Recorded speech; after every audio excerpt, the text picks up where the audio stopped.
Halo makhluk hidup yang beriman. Apa kabar nih? Semoga semua baik-baik aja ya. Kita lanjut lagi nonton film-film yang bombastis dan wadaw. Kali ini kita nonton film yang berjudul We Are Your Friends. Film ini rilis tahun 2015 cuy. Film ini sendiri dibintangi sama dua pemain yang menurut gue sih sangat berbahaya, yaitu Zac Efron dan Emily Ratajkowski. Buat yang nggak tahu, Emily Ratajkowski ini tuh seorang model dari Victoria's Secret cuy. Itu tuh kancut yang harganya jutaan. Buat yang baru pertama kali mampir ke channel ini, selamat datang ya. Gak ada salahnya kok buat kalian klik tombol subscribe supaya kalian nih gak ketinggalan video-video menarik seperti ini. Ya udah kalau gitu langsung aja lah colokin headset kalian, longgarin sedikit tuh celana, dan let's go.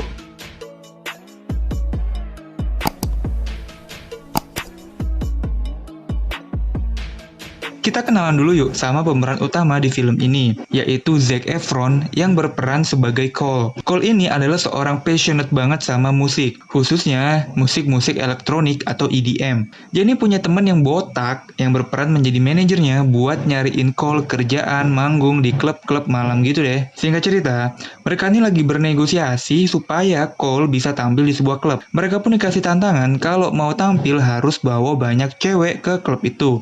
Cole dan si botak pun berkumpul dengan dua temannya lagi untuk menyebarkan undangan ke anak-anak kuliah di sekitar rumahnya cuy. Halus. Mereka berempat nih sama-sama pengen Cole menjadi seorang DJ terkenal. Dan teman-temannya nih ngebantu Cole dari belakang. Kita kenalan dulu yuk. Teman-temannya Cole ini ada Mason si botak, Oli si pengedar narkoboy, dan Squirrel. Lanjut ya. Mereka pun lagi membayangkan sebuah rumah mewah kalau nanti mereka ini terkenal. Dan tiba-tiba datanglah si PG yang katanya nih pengusaha di bidang properti. Yang gua rasa mah lebih mirip bandar narkoboy sih cuy. Ya apapun lah itu, si PG ini tuh hidup dengan sangat sempurna. Keren, ceweknya montok, dan mobilnya Ferrari cuy. Wow, sampailah tiba di hari mereka tampil. Mereka pun siap-siap dari dandan, cukur rambut, sampai cukur jembut. Pokoknya biar ganteng maksimal lah. Kalian jangan kira dulu nih si Cole bakal tampil di panggung utama. Enggak. Cole ini tuh cuma main di panggung samping yang ada di pinggir. Namanya juga kan baru ngerintis ya kan. Setelah Cole tampil, teman-temannya pun pada mencar lah. Ada yang mabok, ada yang cari cewek, ya pokoknya pada mencar cuy. Sampailah si Oli ini minta Cole buat nyari cewek buat si PJ. Karena dia udah mulai mabok lah, si Cole pun celingak-celinguk ngebidik cewek yang tepat. Sampailah dia ngeliat si Belang. Dia pun langsung bilang, aha ini nih si Belang nih. Cole pun langsung ngedeketin si Belang dan langsung ngajak dia buat ke tempat PJ. Tapi si Belang nih kayaknya udah tahu kalau dia tuh mau diapain. Jadi dia tuh cabut ninggalin Cole. Singkat cerita, bubar pesta, si Cole nih ketemulah sama James Reed, seorang DJ terkenal lah di film ini. Dia pun berbincang-bincang dengan si James, dan si James pun dengan santainya ngajak Cole buat lanjut pesta. Ya nggak nolak lah. Cole pun terbawa pengaruh obat-obatan, dan dia pun mulai berhalusinasi, melayang dan tak terbatas, mengikuti iraman dan tuman gendang.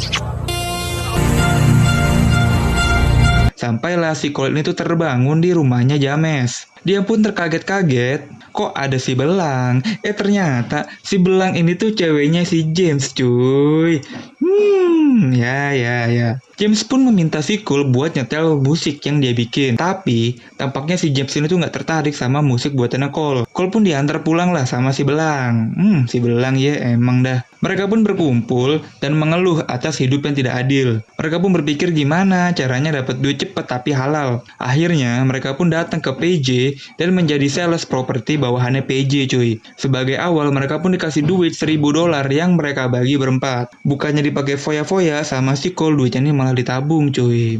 Nice. Tiba-tiba si James nelpon Cole buat disuruh ngisi acara di private party gitulah. Ya tanpa pikir panjang dong, si Cole langsung mengiyakan. Di sana dia pun ketemu sama si Belang. Si Belang pun diam-diam menggoda Cole. Cole pun mulai menunjukkan keahliannya nge-DJ, sampailah si Belang ini mulai joget mengikuti iramanya Cole. Cuy, halus lakukannya coy. Ngeliat ceweknya joget-joget, James pun nyamperin dan ikut joget. Ya sudah pasti dong Cole auto cemburu. Tapi mau gimana, Cole kan cuma bisa mengagumi dari jauh aja nih. Pas lagi enak-enak nge-DJ, tiba-tiba datanglah teman-temannya Cole. Ia pun kaget dan langsung nyamperin teman-temannya. Mereka pun dikenalin dong ke si James. Ya tapi James mah cuma aja gitu kan. Cole terus dibawalah ke studio rekamannya si James nih. Dan kali ini dia bener-bener dengerin musik bikinannya Cole dan memberikan penilaian yang sangat jujur. Tiba-tiba si botak Mason ini tuh bikin keributan lah dengan salah satu orang di sana. Dia pun berantem sampai nyebur ke kolam renang. Sampailah si James tahu dan mereka pun diusir dong. Keesokan harinya, Cole pun balik lagi sendirian ke rumah James. Walaupun James nih kesel sama teman-temannya Cole, tapi dia nggak bisa bohong kalau dia ini mulai tertarik sama keahlian nge-DJ-nya Cole. Cole pun mulai diajarin lah teknik-teknik pro sama si James. Sampailah tiba-tiba datang si belang yang sangat menggoda dan memancing si James. James pun akhirnya mencangkul si belang dan meninggalkan Cole sendirian di studio. Jadi si Cole nih masih sempet-sempetnya kerja buat nabung impiannya di masa depan cuy. Nah, di sela-sela kerja, dia pun nongkrong di studio bareng James. Gokil ya, ini baru pria. Hari-hari berikutnya, Cole pun diajaklah kemanapun si James pergi. James pun menjadi mentor langsung buat Cole. Bahkan saat dia nge-DJ di sebuah bar cuy. Cole pun mulai menikmati kehidupannya di antara James dan si belang. Sampailah si belang nih minta izin buat datang ke reunian kampusnya. Si James pun dengan bodohnya nyuruh si Cole buat nemenin si belang. Aduh, James. Di acara reunian pun si belang nih dilecehkan lah sama teman-temannya. Cole yang diem-diem demen sama si belang pun jadi gatel dan menggebuk temennya coy. Mereka berdua pun cabut dari sana dan nongkrong di pinggir tebing. Mereka pun udah mulai merasakan getaran-getaran cinta. Singkat cerita, Cole dan teman-teman ini lagi datang ke festival musik. Mereka pun bersenang-senang dong, sampailah si belang nih nelpon. Kalau dia ini juga ada di festival itu coy, dan ngajak Cole buat nyamperin dia. Ya Cole pun tanpa pikir panjang langsung nyamperin si belang. Selanjutnya mereka pun, ya lu tonton aja lah. Cole sama si belang pun lari ke sana kemari, serasa dunia ini cuma punya mereka berdua doang lah. Teman-temannya ya bodo amat, yang penting kan si belang. Sampailah si Cole itu diajak ke kamar dan mereka pun menghabiskan waktu untuk bercocok tanam hingga pagi. Keesokan paginya, Cole dan si belang pun bangun dengan tersenyum lebar di mukanya. Sepanjang perjalanan pulang pun Cole cuma bisa senyum-senyum sakne doang dong ngebayangin si belang.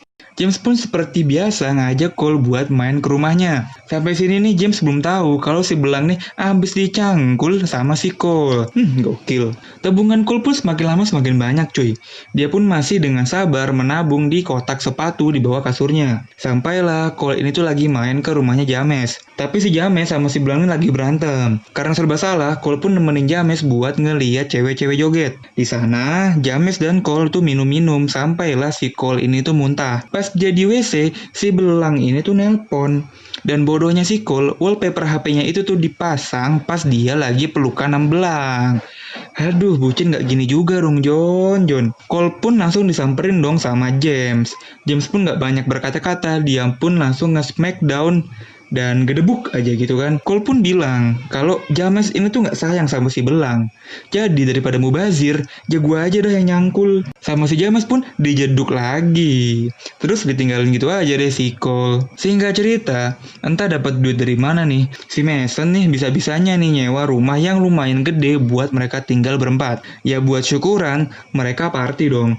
Mereka pun party semalaman dan bahkan sampai ngobat juga cuy. Keesokan paginya, si Squirrel ini tuh terbujur kaku dan tak bernyawa. Kalau gue rasa mah dia nih overdosis ya. Squirrel pun gugur di medan perang. Selanjutnya, pertemanan mereka bertiga pun makin kacau.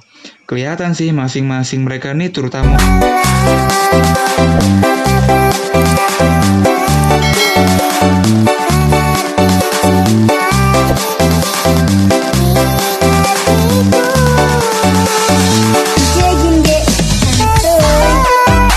Mason punya ego yang tinggi. Bahkan Oli dan Mason pun sampai baku hantam gak tuh. Cole yang putus asa dan tanpa arah, dia pun main ke rumahnya James.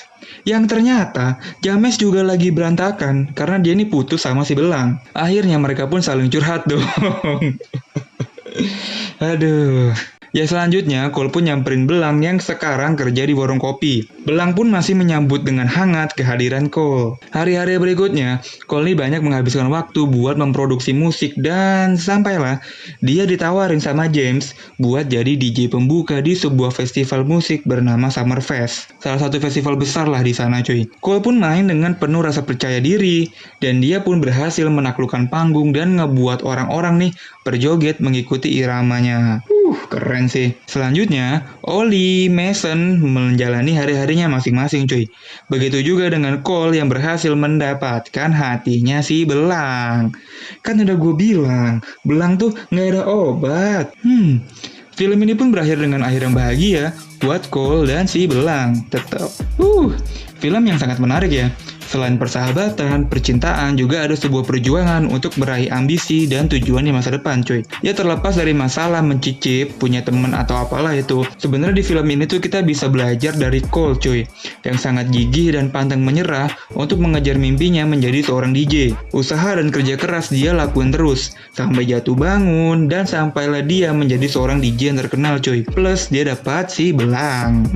Intinya adalah kalau kalian punya sebuah cita-cita atau tujuan, jangan pernah pantang menyerah cuy. Kejar terus walaupun banyak ujian, banyak godaan yang menghadapi. Tetap semangat dan tetap fokus sama tujuan kalian. Insya Allah, tujuan kalian atau cita-cita kalian tuh pasti tercapai. Karena hasil tidak akan pernah mengkhianati proses. Oke, makasih yang udah nonton sampai habis. Gue harap kalian bisa nih dapat makna positif dari film ini. Seperti biasa, gue cabut dan bye-bye.